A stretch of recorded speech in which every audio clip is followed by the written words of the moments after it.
CM ಅವ್ರ ಮಗ ಹಾಗೇನೆ ಅವನ್ ಲವರ್ ಮಿಸ್ಟೀರಿಯಸ್ ಆಗಿ ಸತ್ತೋಗಿರ್ತಾರೆ. ಮೇಲ್ನೋಟಕ್ಕೆ ಇದು ಸೂಸೈಡ್ ತರನೇ ಇರೋದ್ರಿಂದ ಪೊಲೀಸ್ನವರು ಕೇಸ್ನ ಕ್ಲೋಸ್ ಮಾಡ್ತಾರೆ. ಆದ್ರೆ ಪ್ರಿಂಟ್ ಮೀಡಿಯಾನಲ್ಲಿ ಕೆಲಸ ಮಾಡ್ತಿರೋ ಕೆಲವು ಜನ ಫ್ರೆಂಡ್ಸ್ಗೆ ಅನ್ಸುತ್ತೆ ಇದು ಸೂಸೈಡ್ ಅಲ್ಲ ಅಂತ. ಅದಕ್ಕೇನೆ ಇನ್ವೆಸ್ಟಿಗೇಷನ್ ಸ್ಟಾರ್ಟ್ ಮಾಡ್ತಾರೆ. ಕ್ಲೈಮ್ಯಾಕ್ಸ್ ನಲ್ಲಿ ನಮ್ಮಿಂದ ಗೆಸ್ಸೆ ಮಾಡೋಕಾಗ್ದಿರೋ ಒಂದು ಟ್ವಿಸ್ಟ್ ಕೂಡ ಇದೆ. ಚಿತ್ರದ ಹೆಸರು 14. 2022ರಲ್ಲಿ ತೆರೆ ಕಂಡಿದ್ದ ತೆಲುಗು ಮಿಸ್ಟ್ರಿ ಥ್ರಿಲ್ಲರ್ ಚಿತ್ರ. ಮೂವಿ ಸ್ಟಾರ್ಟಿಂಗ್ ರೂಮ್ ನಂಬರ್ 14 ಇಂದ ಯಾವುದೇ ರೆಸ್ಪಾನ್ಸ್ ಬರ್ತಾ ಇಲ್ಲ. ಹಾಲು ಪೇಪರ್ ಎಲ್ಲ ಡೋರ್ ಹತ್ರನೇ ಇದೆ. ಪಕ್ಕದ ಮನೆ ಆಂಟಿ ಕಾಲಿಂಗ್ ಬೆಲ್ ಪ್ರೆಸ್ ಮಾಡಿದಾಗ್ಲೂ ನೋ ರೆಸ್ಪಾನ್ಸ್. ಡೋರ್ ಬೇರೆ ಓಪನ್ ಆಗಿದೆ. ನೋಡಿದ್ರೆ ಶಾಕಿಂಗ್ಲಿ ನೇಹ ನೇಣ್ ಬಿಗ್ದು ಸತ್ತೋಗಿದ್ದಾಳೆ. ಅವಳ ಬಾಯ್ ಫ್ರೆಂಡ್ ರತನ್ ಕೂಡ ತೀರ್ಕೊಂಡಿದ್ದಾನೆ. ಪೊಲೀಸ್ನವ್ರಿಗೆ ವಿಷಯ ಹೇಳಿದ್ರಿಂದ ಕ್ರೈಮ್ ಸೀನಿಗೆ ಬಂದು ಇನ್ವೆಸ್ಟಿಗೇಷನ್ ಸ್ಟಾರ್ಟ್ ಮಾಡ್ತಾರೆ. ಮಗನ್ ಡೆತ್ ವಿಷಯ ಗೊತ್ತಾಗಿ ಸಿಎಂ ಗಾಬರಿ ಆಗ್ತಾರೆ.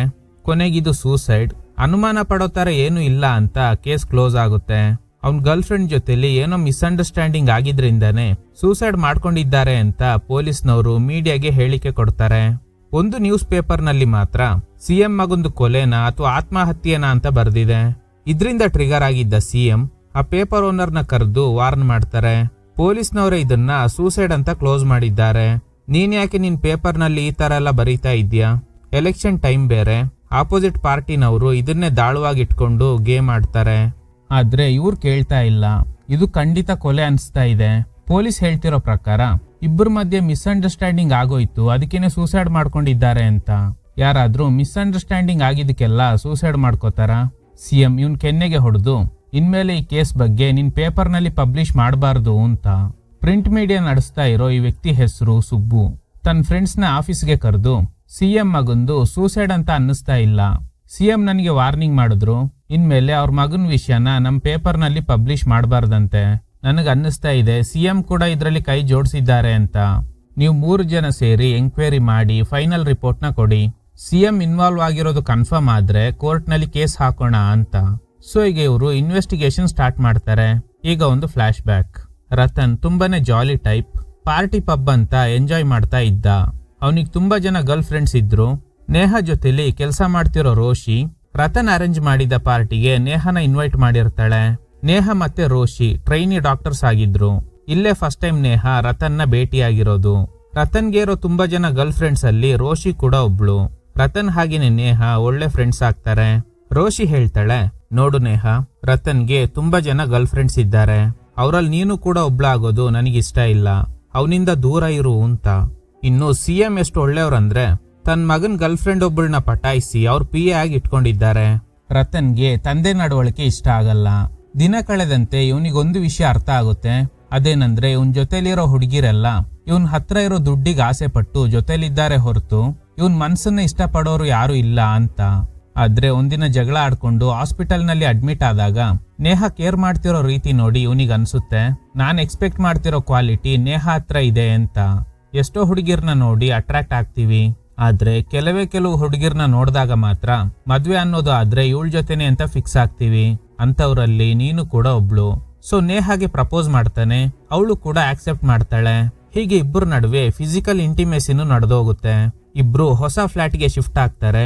ಅದೇ ಫ್ಲಾಟ್ ನಂಬರ್ 14. ರತನ್ ಇವಳನ್ನ ತುಂಬಾ ಚೆನ್ನಾಗಿ ನೋಡ್ಕೋತಾನೆ. ಪ್ರೆಸೆಂಟ್ ಅಲ್ಲಿ ಎಂಕ್ವೈರಿ ಮಾಡಿರೋ 3 ಜನ ಒಂದ್ ಕಡೆ ಸೇರ್ತಾರೆ. ಈ ವ್ಯಕ್ತಿ ಹೇಳ್ತಿರೋ ಪ್ರಕಾರ ಇದು ಖಂಡಿತ ಸೂಸೈಡ್, ಅನುಮಾನ ಪಡೋ ತರ ಏನು ಇಲ್ಲ, ಪೊಲೀಸ್ ಎಂಕ್ವೈರಿ ಸರಿಯಾಗೇ ಇದೆ ಅಂತ. ಆಫೀಸ್ ಬಾಯ್ ಆಗಿ ಕೆಲಸ ಮಾಡ್ತಿರೋ ಸೂರ್ಯ ಟೀ ತಗೊಂಡು ಬರ್ತಾನೆ. ಇನ್ಮೇಲೆ ಬರೋಕ್ ಮುಂಚೆ ಡೋರ್ ತಟ್ಬಿಟ್ ಬಾ ಅಂತ ವಾರ್ನಿಂಗ್ ಕೊಡ್ತಾರೆ. ಡಿಸ್ಕಷನ್ ಕಂಟಿನ್ಯೂ ಆಗುತ್ತೆ. ರೋಷಿನೇ ನೇಹನ ರತನ್ಗೆ ಪರಿಚಯ ಮಾಡಿಸಿದ್ದಾಳೆ. ಆಮೇಲೆ ಅವರಿಬ್ರು ಒಂದು ಅಪಾರ್ಟ್ಮೆಂಟ್ಗೆ ಶಿಫ್ಟ್ ಆದ್ರು. ಅಸಲಿ ಕತೆ ಶುರುವಾಗಿದ್ದು ಅಲ್ಲೇ. ಈಗ ಮತ್ತೆ ಫ್ಲಾಶ್ ಬ್ಯಾಕ್. ರೋಷಿ ಪದೇ ಪದೇ ಇವರಿಬ್ರು ಇರೋ ಫ್ಲಾಟ್ಗೆ ಬಂದಾಗ ರತನ್ ಇವಳನ್ನ ಅವಾಯ್ಡ್ ಮಾಡ್ತಾ ಇದ್ದ. ಇನ್ನು ನೇಹ ರತನ್ಗೋಸ್ಕರ ಹಾಸ್ಪಿಟಲ್ ಕೆಲ್ಸನ ಬಿಟ್ಟು ಮನೇಲೆ ಮಕ್ಕಳಿಗೆ ಟ್ಯೂಷನ್ ಕೊಡೋದಕ್ಕೆ ಶುರು ಮಾಡಿದ್ಲು. ಈ ನಡುವೆ ಇವಳಿಗೊಂದು ಡೌಟ್, ರತನ್ ಸ್ಟಿಲ್ ಬೇರೆ ಹುಡುಗಿರ್ ಜೊತೆಲಿ ಅಫೇರ್ ಇಟ್ಕೊಂಡಿರ್ಬೋದಾ ಅಂತ. ಈ ಡೌಟ್ ಬರೋಕೆ ಕಾರಣ ಏನಂದ್ರೆ ಅವನ್ ಫೋನ್ ನಲ್ಲಿದ್ದ ಮೆಸೇಜಸ್. ಇದ್ರ ಬಗ್ಗೆ ಕೇಳಿದಾಗ ಅವಳು ನನ್ನ ಹಳೆ ಗರ್ಲ್ ಫ್ರೆಂಡ್, ಮೀಟ್ ಆಗ್ಬೇಕು ಬಾ ಅಂದ್ಲು. ಆದ್ರೆ ನಾನು ಹೋಗಿಲ್ಲ. ನೀನ್ ಸಿಕ್ಕದ ಮೇಲೆ ಅವ್ರನ್ನೆಲ್ಲ ಅವಾಯ್ಡ್ ಮಾಡ್ತಾ ಇದ್ದೀನಿ ಅಂತ. ಹಾಗೇನೆ ಇವತ್ತು ಮೂಡಿಲ್ಲ ಅಂದಾಗ ನೇಹ ಒಂದು ಇಂಜೆಕ್ಷನ್ ಕೊಡ್ತಾಳೆ. 1/4 ಗಂಟೆ ಆಗ್ಲಿ, ಹೀಟಿಗೆ ಬಂದಿರೋ ಹೋರಿ ತರ ಆಗ್ತೀಯಾ ಅಂತ. ನೆಕ್ಸ್ಟ್ ಡೇ ರೋಷಿ ನೇಹಾಗೆ ಒಂದು ವಿಡಿಯೋ ತೋರಿಸ್ತಾಳೆ. ಇವರಿಬ್ರು ಪರ್ಸನಲ್ ವಿಡಿಯೋನ ರೆಕಾರ್ಡ್ ಮಾಡಿ ಅದನ್ನ ವಾಟ್ಸ್ಆಪ್ ಅಲ್ಲಿ ರೋಷಿ ಕಳ್ಸಿರ್ತಾನೆ. ನೋಡು ನೇಹಾ, ರತನ್ ನೀನ್ ಅನ್ಕೊಂಡಂಗಲ್ಲ, ಸ್ವಲ್ಪ ಹುಷಾರಾಗಿರು. ಅಪ್ಸೆಟ್ ಆಗಿದ್ದ ನೇಹಾ ರತನ್ ಮನೆಗ್ ಬಂದಾಗ ವಿಡಿಯೋ ಬಗ್ಗೆ ಕೇಳ್ತಾಳೆ. ಯಾಕೆ ನಮ್ಮಿಬ್ರು ಪರ್ಸನಲ್ ವಿಡಿಯೋನ ರೋಷಿಗ್ ಶೇರ್ ಮಾಡಿದ್ಯಾ ಅಂತ. ನನಗೆ ಸತ್ಯವಾಗ್ಲೂ ಗೊತ್ತಿಲ್ಲ, ನಾನ್ ಇದನ್ನ ಶೇರ್ ಮಾಡಿಲ್ಲ. ನೀನ್ ಇಂಜೆಕ್ಷನ್ ಕೊಟ್ಮೇಲೆ ಆಲ್ಮೋಸ್ಟ್ 2 ಗಂಟೆ ಟೈಮ್ ಏನ್ ಮಾಡ್ತಾ ಇದ್ದೀನಿ ಅಂತಾನೆ ನನಗ್ ಗೊತ್ತಿರಲಿಲ್ಲ. ಎಸ್, ವಿಡಿಯೋ ನನ್ನ ಫೋನ್ ಇಂದಾನೆ ರೆಕಾರ್ಡ್ ಆಗಿದೆ. ಮೇ ಬಿ ಆ ಇಂಜೆಕ್ಷನ್ ಎಫೆಕ್ಟ್ಗೆ ನಾನೇ ಗೊತ್ತಿಲ್ಲದೆ ರೆಕಾರ್ಡ್ ಮಾಡಿರ್ಬೋದು, ಬೇಕು ಅಂತ ಈ ರೀತಿ ಮಾಡಿಲ್ಲ. ಇವಳಿಗ್ ಡೌಟ್, ಮೇ ಬಿ ಇವನು ಇದೇ ತರ ತುಂಬಾ ಜನ ಹುಡುಗಿರ್ ಜೊತೆ ಅಫೇರ್ ಇಟ್ಕೊಂಡು ವಿಡಿಯೋ ರೆಕಾರ್ಡ್ ಮಾಡ್ತಿದ್ದಾನೇನೋ ಅಂತ. ಹೇಗಾದ್ರೂ ಇವನು ನನ್ನ ಬಿಟ್ಟು ಬೇರೆ ಹುಡುಗಿರ್ ಜೊತೆ ಹೋಗ್ಬಾರ್ದು, ಅದಕ್ಕೆ ಇರೋದು ಒಂದೇ ಮಾರ್ಗ, ನಿರಂತರವಾಗಿ ಫಿಸಿಕಲ್ ಇಂಟಿಮೆಸಿ ಇಟ್ಕೊಂಡು ಇವನ್ನ ತನ್ನ ಕಂಟ್ರೋಲ್ ನಲ್ಲಿ ಇಟ್ಕೋಬೇಕು ಅಂತ. ಅವ್ನ್ ಮೂಡ್ ಇಲ್ಲ ಅಂದ್ರೂ ಇಂಜೆಕ್ಷನ್ ಕೊಡ್ತಾಳೆ, ಆದ್ರೆ ಅವನು ಕೋಆಪರೇಟ್ ಮಾಡ್ತಾ ಇಲ್ಲ. ಅದಕ್ಕೆ ಪದೇ ಪದೇ ಇಂಜೆಕ್ಷನ್ ಹಾಕಿದ್ರಿಂದ ಓವರ್ ಡೋಸ್ ಆಗಿ ಸತ್ತೋಗ್ತಾನೆ. ಇದರಿಂದ ಅಪ್ಸೆಟ್ ಆಗಿದ್ದ ನೇಹಾ ಕೂಡ ಸೂಸೈಡ್ ಮಾಡ್ಕೊಂಡಿದ್ದಾಳೆ. ಇದು ಈ ವ್ಯಕ್ತಿ ಮಾಡಿರೋ ಎಂಕ್ವೈರಿನಲ್ಲಿ ಗೊತ್ತಾಗಿರೋ ವಿಷಯ.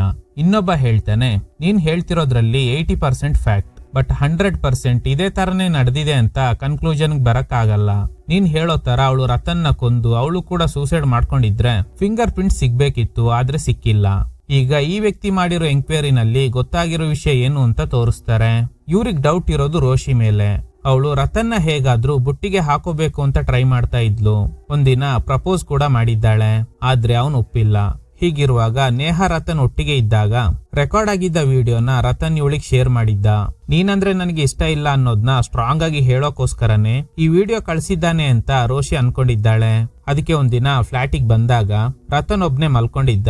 ಇದೇ ಚಾನ್ಸ್ ಅಂತ ಇವಳು ತಂದಿದ್ದ ಇಂಜೆಕ್ಷನ್ ನ ಹಾಕಿ ಇವನ್ ಜೊತೆಲಿ ಕ್ಲೋಸ್ ಆಗ್ಬೇಕು ಅಂತ ಅನ್ಕೊಂಡಿದ್ಲು.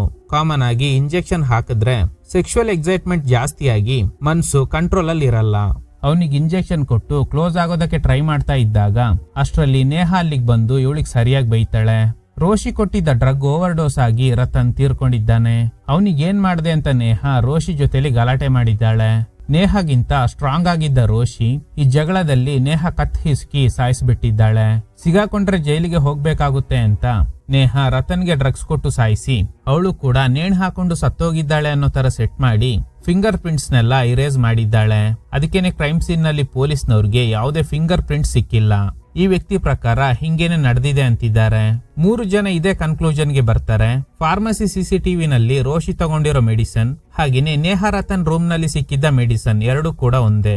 ಸೊ ರೋಷಿನೇ ಕಿಲ್ಲರ್ ಅಂತ ಡಿಸೈಡ್ ಮಾಡಿ ಈ ವಿಷಯನ ಸುಬ್ಬು ಕಾಲ್ ಮಾಡಿ ಹೇಳ್ತಾರೆ. ಸುಬ್ಬು ಅವಸರ ಪಟ್ಟು ಅವ್ರ ಪೇಪರ್ ನಲ್ಲಿ ಪಬ್ಲಿಷ್ ಮಾಡ್ತಾರೆ. 14 ದಿನದೊಳಗಡೆ CM ಮಗನ್ ಕೇಸಲ್ಲಿರೋ ಮಿಸ್ಟ್ರಿನ ಕ್ರ್ಯಾಕ್ ಮಾಡ್ತೀವಿ ಅಂತ. ಇದನ್ನ ಓದಿ ಟ್ರಿಗರ್ ಆಗಿದ್ದ CM ಅವ್ರ ಕಡೆಯವ್ರನ್ನ ಕಳಿಸಿ ಮತ್ತೆ ಸುಬ್ಬುಗೆ ಸರಿಯಾಗಿ ಹೊಡೆದು ಈ ಕೇಸ್ ಬಗ್ಗೆ ಪೇಪರ್ ನಲ್ಲಿ ಪಬ್ಲಿಷ್ ಮಾಡಬೇಡ ಅಂತ ಮತ್ತೆ ವಾರ್ನಿಂಗ್ ಕೊಡ್ತಾರೆ. ಆದ್ರೆ ಅಟ್ಯಾಕ್ ಮಾಡಿದ್ದು CM ಕಡೆಯವರೇ ಅಂತ ಇವನಿಗೆ ಗೊತ್ತಿಲ್ಲ. ಈಗ ಸುಬ್ಬು ಫ್ರೆಂಡ್ ಒಬ್ರಿಗೆ ಹೇಳ್ತಾನೆ, ನಿಮ್ ಎಂಕ್ವೈರಿ ಪ್ರಕಾರ ಕೊಲೆ ಮಾಡಿರೋದು ರೋಷಿ, ಆದ್ರೆ ರೋಷಿಗೆ ನನ್ ಮೇಲೆ ಅಟ್ಯಾಕ್ ಮಾಡಿಸೋ ಅಷ್ಟು ಪವರ್ ಇದೆಯಾ? ಫ್ರೆಂಡ್ ಹೇಳ್ತಾರೆ, ಕಂಪ್ಲೀಟ್ ಆಗಿ ಇನ್ಫಾರ್ಮೇಶನ್ ಕೊಡೋಕು ಮುಂಚೆ ಯಾಕೆ ಪೇಪರ್ ಅಲ್ಲಿ ಪಬ್ಲಿಷ್ ಮಾಡ್ದೆ? ಇದು ನಾವ್ ಅನ್ಕೊಂಡಂಗೆ ಸಾಧಾರಣ ಕೇಸ್ ಅಲ್ಲ, ನೀನು ರೆಸ್ಟ್ ತಗೋ, ನಾವಿನ್ನೂ ಕಂಪ್ಲೀಟ್ ಆಗಿ ಎಂಕ್ವೈರಿ ಮಾಡಿ ನಿನಗೆ ಫೈನಲ್ ರಿಪೋರ್ಟ್ ಕೊಡ್ತೀವಿ ಅಂತ. ಈಗ ಈ ವ್ಯಕ್ತಿ ಹೇಳ್ತಿರೋ ಪ್ರಕಾರ ನೀವಿಬ್ರು ಹೇಳಿದ್ದು 80% ಕರೆಕ್ಟ್.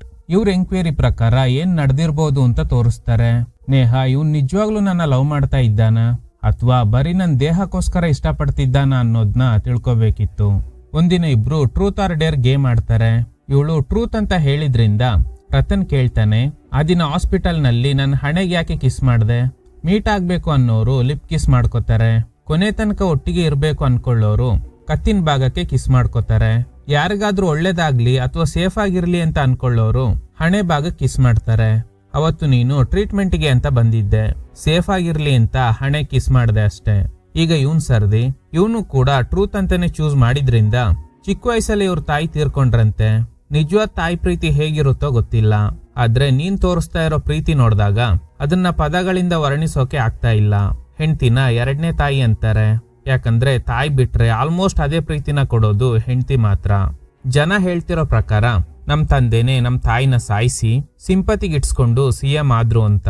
ಕಟ್ ಮಾಡಿದ್ರೆ ಒಂದಿನ ಬಾರಲ್ ಗಲಾಟೆ ಆಗಿ ಕೆಲವು ಜನ ಇವಳ ಜೊತೆಲಿ ತಪ್ಪಾಗಿ ನಡ್ಕೊಂಡಾಗ ರತನ್ ಅವ್ರಿಗೆಲ್ಲ ಸರಿಯಾಗಿ ಹೊಡೆದು ಇವಳನ್ನ ಸೇವ್ ಮಾಡ್ತಾನೆ.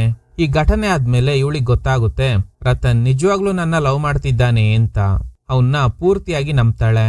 ಇವನ್ ಲವ್ ವಿಷಯ ಗೊತ್ತಾದ್ಮೇಲೆ CM ವಾರ್ನ್ ಮಾಡ್ತಾರೆ, ಆಸ್ತಿ ಅಂತಸ್ತು ಇಲ್ದೇ ಇರೋರ್ನ ಮದ್ವೆ ಆದ್ರೆ ಸರಿಯಾಗಲ್ಲ, ಇಡೀ ಮನೆ ಜವಾಬ್ದಾರಿನ ನಿಭಾಯಿಸೋ ಶಕ್ತಿ ಅವಳಿಗಿರಲ್ಲ.